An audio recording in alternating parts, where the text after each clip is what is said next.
Hello, everybody. I'm Kanard Lewis, and what do we know?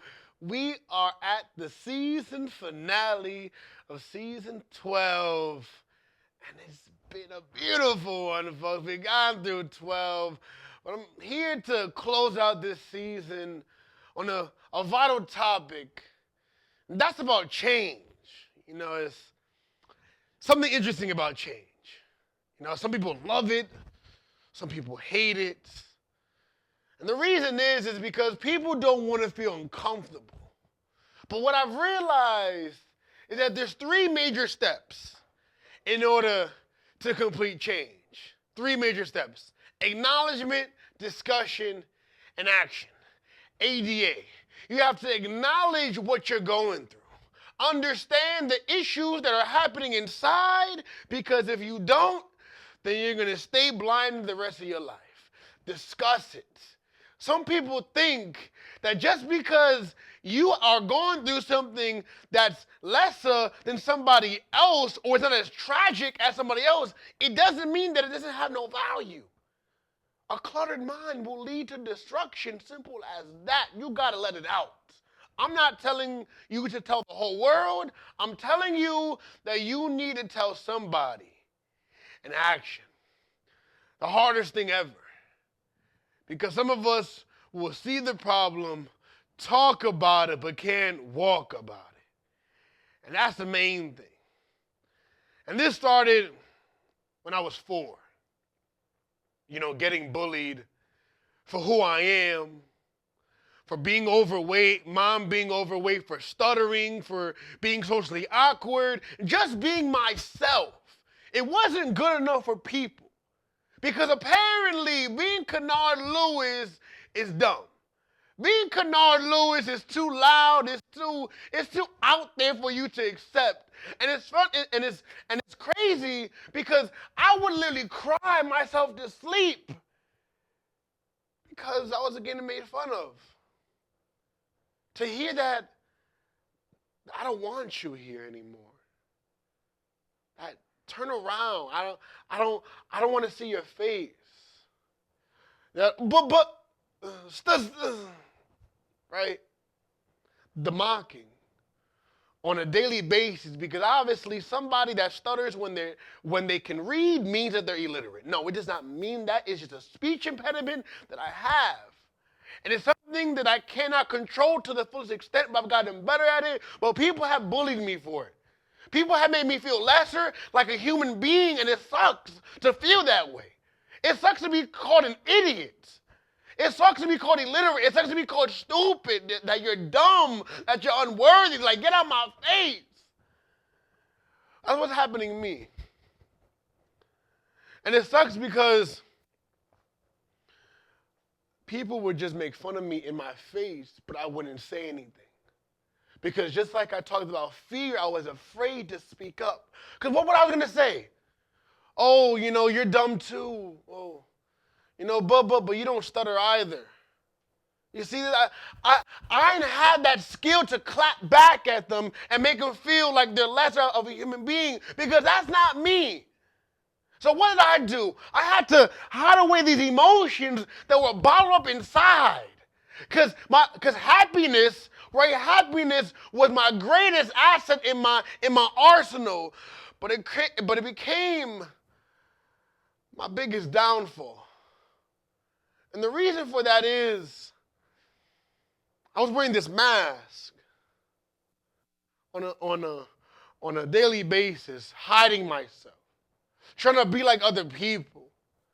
And it's funny because you could lie to your parents, you could lie to your teachers, you could lie to your friends, but it's another thing to lie to yourself, because you are falling deeper into a hole that you created.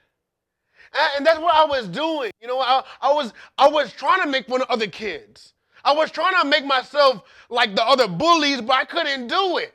And just like my dad, he wasn't in my life. He wasn't there for me when I was crying. He wasn't there for me when I got my heart broken. He wasn't there when I was on the bench because the coach wouldn't play me. He was absent. And I didn't know how to deal with that. So obviously, living in a single parent was hard. It was something that I had to deal with.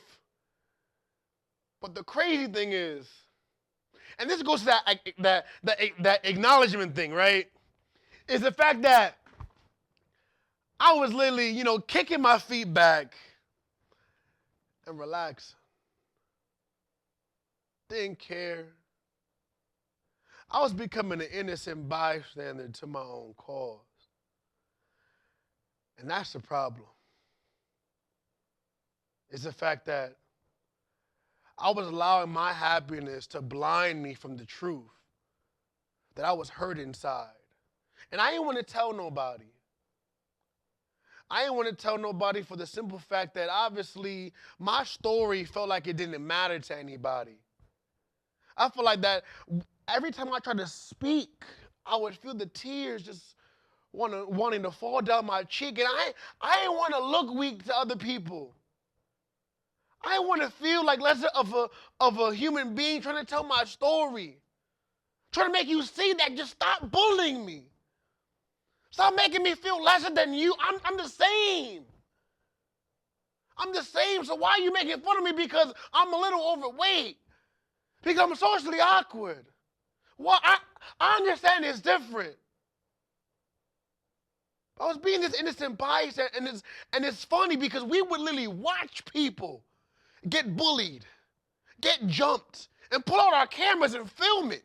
But the thing is, I was filming my own demise, my own fall, and watching myself fall deeper into a hole that I created, 5 feet under, 10 feet under, 20 feet under, until I was submerged into this hole. I couldn't get out, and I didn't want to tell nobody. But the crazy thing is that I was in this program called Jeter's Leaders. And the irony was that I was placed in a group that was titled Teen Trauma. Funny, right? I'm going through that. I'm going through the suicidal thoughts. I'm going through the self-image issues. I'm going through bullying. Right? I'm going through it. So 6 months down the road of this process, I just couldn't just state facts. Oh, 1 in 10 people commit suicide. 18% of teens are bullied every year. I couldn't do that. I had to be real. I had to tell the testimony. Because it's funny because when I gave my story to the people in the group, I said this line and it caught me off guard. I was like, the reason why I ask so many questions is because I feel like I'm not being heard. And that's the only way I could feel heard. And it's funny how we would do that. We would overcompensate in other aspects of our lives so that we could be seen, so that we could be heard, so that we could be thought about. Because sometimes we're not anybody's first choice. We're sometimes their second, their third, their fourth, their fifth. And I'm not saying that it has to be me, all about me. But I'm saying that it's always nice once in a while to be chosen, to be thought of. And I felt like that wasn't happening because I was always somebody's last choice. I was always that kid that got bullied. I was always that kid that was made fun of. But when I was telling my story, right? When I was telling my story to the 8 groups of 20 teens, when I went down to Tampa Bay, Florida, the craziest thing happened in my life. The fact was, they started crying. They started feeling what I was going through. And that's crazy. Because I had this misconception about discussing my issues. And we have it all the time, is that we want to bottle it up. And then we explode. And think that exploding once in a while like a nuclear weapon is okay, but it's not. Because sometimes that explosion can turn to a suicidal action. That explosion can turn to something can turn to something that makes people feel lesser than themselves. And I didn't want to keep it in anymore. I had to let it out. I had to tell the world my story. And they started crying. And I felt, wow. From that moment on, I was like, my story matters. What I'm going through is serious. But obviously, you know, I'm being bullied for about 10 years of my life. And I just acknowledged this for 14 years. And you know what my bro told me? You know what? He told me, what do you got to lose, right? He taps me on the shoulder in science class and said, hey, you know what these kids are doing? I was like, yeah, I know. Well, why don't you say anything? I don't know what to say. What am I going to do? I just take it. And you could take the punches and you could take the insults, but you can only take it for so long. And that's why I started realizing when I reached my sophomore year in high school, is I could only take it for so long. Until these kids in my percussion class were telling me that you're dumb, and they were mocking me for not being able to read the music properly. And everybody's seeing it. Again, going back to that innocent bias, and the people will see but not talk about it. And I heard them, but I didn't do anything about it. But there was a different feeling that was boiling in my body, and that was guilt. That was guilt. And when I felt guilty for not acting, that's when I made the decision. Sitting there in class, right? Sitting. Just thinking, what do you got to lose? What do you got to lose? What do you got to lose? And again, I've never been asked that question before in my life. What do you got to lose for standing up for yourself, folks? What? They're going to bully you more? You're going to fail again? You've received no. You've received the insults. How could it get any worse? And that question was dwelling, and it was repeating like a broken record until I just said, I got nothing. I got nothing. I got nothing. And I stood up. I stood up to the bullies. And I was like, yo, say something again, and something's about to happen. I'm just tired. I'm tired of being innocent bystander. I'm tired of being your punching bag. I gotta stop just discussing these issues and my feelings and finally act, finally make a difference. And when I did, they apologized. They apologized for making me feel less. That's when I knew. That's when I knew, folks, it was real. I acknowledged the pain. I discussed it with my bro to peers. And I actually acted. And some of us cruise. I was going back and forth until I broke the barriers. Again, it's that fear that dwells, and you got to break it.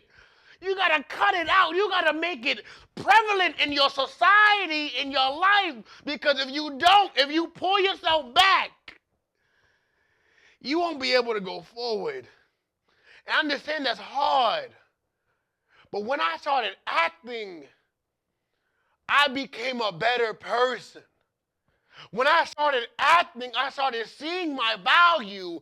And you know what? When you don't act to stop the bad things that are happening in your life, then you don't know your value. You don't know your worth. And yet that might sound a little harsh. And I understand it's more complicated and easier said than done. But I'm telling you, you have more value and power than you realize. And you got to see it. Because if you don't see it, people will underestimate you. People will walk over you. And I understand it's hard to change. It's very easy to be comfortable with the skin that you're in. But sometimes, like snakes, you got to shed it. Because that new skin that's been ready to exist in your new life will never be able to show itself. Because we got old skin on us. We got too much old skin, and it needs to shed. I understand that's hard. But changing will make your life a better place. I don't tell my story because it's unique. I tell it because it's the story of many. That's why I created TKW. I turned my pain into testimony. I turned what I was going through into a lesson to teach others that they could do it too. That you don't have to be a motivational speaker like me. But I'm telling you that you could do whatever you want. You just got to see it for yourself. You got to keep on watering that seed. You got to keep on focusing. You got to be humble. You got to understand your circle of influence. You got to conversate your issues. You can't allow fear to control you. You matter.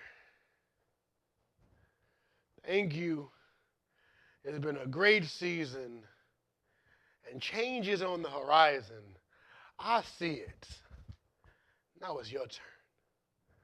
Thank you.